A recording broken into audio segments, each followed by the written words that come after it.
What's going on, everybody? We got the video of Joe Rogan on Conor McGregor versus Michael Chandler.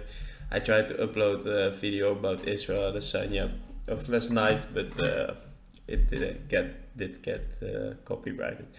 So no worries, I make this video, and yeah, if you like this video, leave a like, comment, subscribe, and without further ado, let's get into the motherfucking video. Yeah, I feel like Chandler McGregor would be electric to see. Oh yeah, Yep. sure. If it happens. I love that Chandler's just all or nothing, man. I love that about him. Chandler's a fucking animal. Yeah. He's an animal. And I mean, he's a very good wrestler. He could fight in a very different way if he chose to. But Yeah, I he feel like fights his- for fans. Yeah, like I feel like his last two fights, man, The problem is, if you fight in that style against Conor, you're coming straight forward towards Conor. That is Conor's wheelhouse. Right. Conor's Yep. one of the greatest counter strikers that's ever fought in the UFC. Right. If you look at his fight with Eddie Alvarez, you look at his knockout victory over Jose Aldo.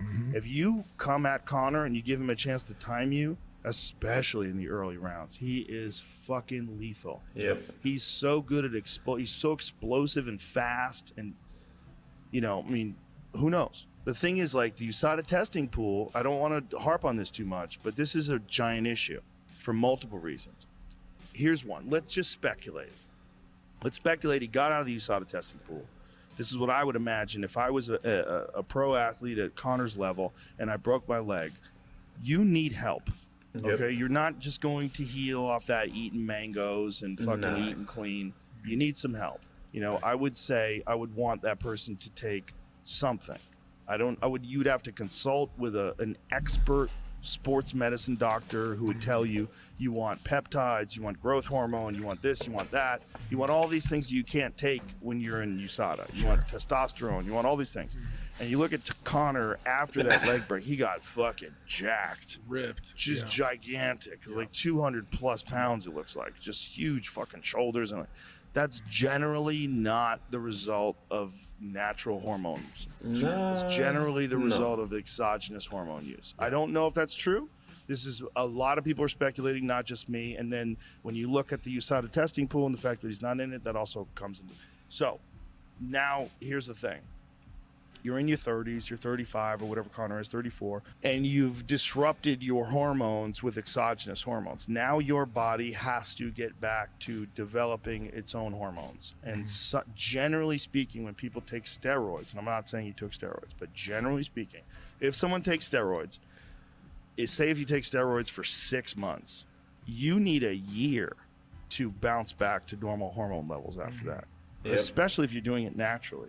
Now, there's things you can take like HCG and clomiphene and I don't all know these about different things that restart your body's production of testosterone. But you have to make sure that that's all done before you enter into the USADA testing pool. So then you have to be in the USADA testing pool for 6 full months before you're allowed to compete. So this is where it stands. So until he enters into that, we don't know So it's when at this least fight is going 6 to happen months from now. Right. Right, if he says it now, tonight I'm going to enter the USADA testing pool. Minimum 6 months. Yeah. So Right. I would imagine, there's no accusations, but if someone was doing something, they would have a team of people that are testing them, and they continue to test them and make sure you're not going to test positive. Because if you test positive in the USADA testing pool, you're out for 2 fucking years, kid. There's guys who make their UFC debuts and they piss hot and they're gone. They get Yep. booted out of the UFC and you're banned for 2 years, and it's terrifying. Yeah, that's crazy. And again, I'm no speculation, but this is just being a logical, rational person. Right. That's crazy, man. That's Yeah. the stuff that the casual fan just doesn't think about. You know what I mean? Like you just want fight to happen. You know what I mean? Yeah. Well, the fight will be awesome if it happens. Yeah. And when it happens. I'm assuming it's going to happen. But, I'm also hoping that Conor's leg's okay.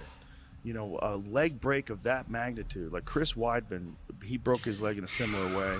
And he just recently competed in Polaris, which is a grappling competition. And, he was so emotional after it was over because he's like, this is the hardest 2 years of my life. So for 2 years, he's been recovering from this shin break. Oh, that was brutal. Oh, it's so brutal, man. So- Some guys never bounce back. They're never the same. Anderson was never the same after his leg break. Yep. Like those kind of leg breaks, They're traumatic, dude. That's traumatic stuff. scary. I've seen 3 of them in real life. It's fucking rough, man. It's the worst break. Like an arm break doesn't bother me nearly as much. There's something about that shin break.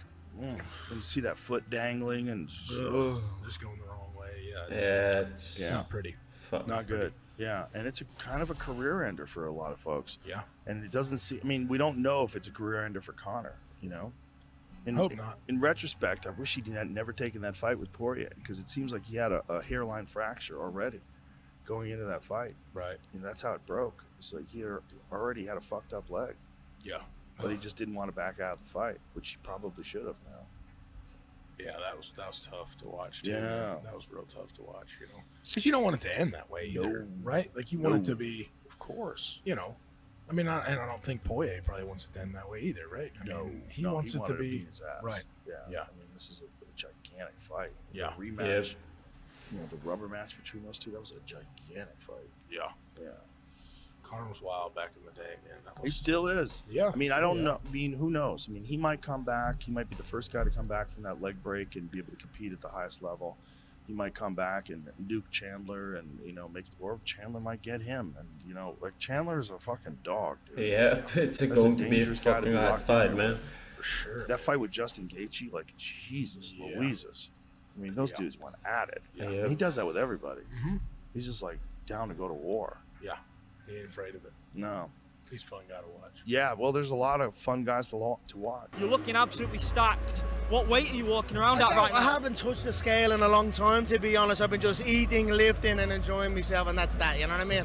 So, yeah. In terms of a possible return date, could it be International Fight Week, and what sort of opponents do you have in mind? I would like International Fight Week, we'll see though. You know, I'm not going to I've got to just take it day by day. I'm in a great place mentally, physically, I feel strong, I feel energetic. I'm always eager to get in a fight. So, you just take it day by day and it'll happen. You mentioned the it'll boxing side when of the it. Lord, you know, wants it to happen, so that's... The boxing side of it, who was in mind for that one? The boxing side? Yeah. There was loads of options, but, you know, MMA is where it's at for the minute. Welterweight run. Would that be a chance as well for a title for shot? sure, but something about the lightweight. I don't know, something about that lightweight division. You know, I got the weight off me. I was primed as a lightweight fighter. You know, it was not easy. It was a lot of hard work. People say, oh, I'm too successful to put in the real hard work. Well, you know, they're going to see when this Netflix documentary drops what real hard work is. You know what I mean? I didn't just land in this position by chance. It was through years and years and years of insane work ethic and hard work and commitment. So, you know, I got myself down to lightweight after being successful at welterweight in a 40-second KO, and you know, I could do it again. You know, I'm just taking it day by day, see what happens. When you talk now, there is the obvious hunger, but there is like not anger, but there's real passion in your voice. How would you compare the passion you have for the game now compared to those 2012, 2013 days? What's it like? Because you're in a totally different state of mind, right? For sure. I'm just more aware of my own self. You know what I mean? I've had dips in the game where I've not, like, you know, I've never stopped training first and foremost, but I've had times where I would, you know, train other things rather than martial arts training. I was in the surgery bed. After surgery, I was in the surgery bed with a little small weight after getting the titanium rod put into the leg like that, working on my forearm, just trying to get a bit of strength. Okay, that's dope. That's going to be the end of the video. Yeah, I just recorded a video where I did 20 push-ups, but let me still do 20 push-ups for you.